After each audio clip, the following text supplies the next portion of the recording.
Welcome to Mototesto. Tonight, we will feature you this, we have two 70 series Land Cruiser which is outfitted with Boss Aluminum.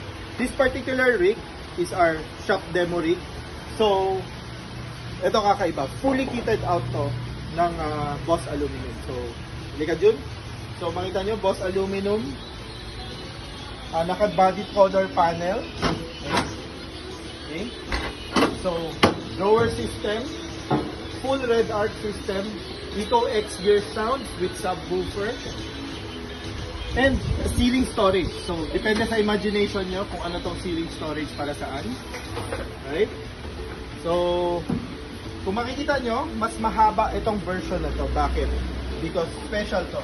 What we're going to do here, Boss Aluminum Engineering team will come to the Philippines, cut and extend the wheelbase for this rig.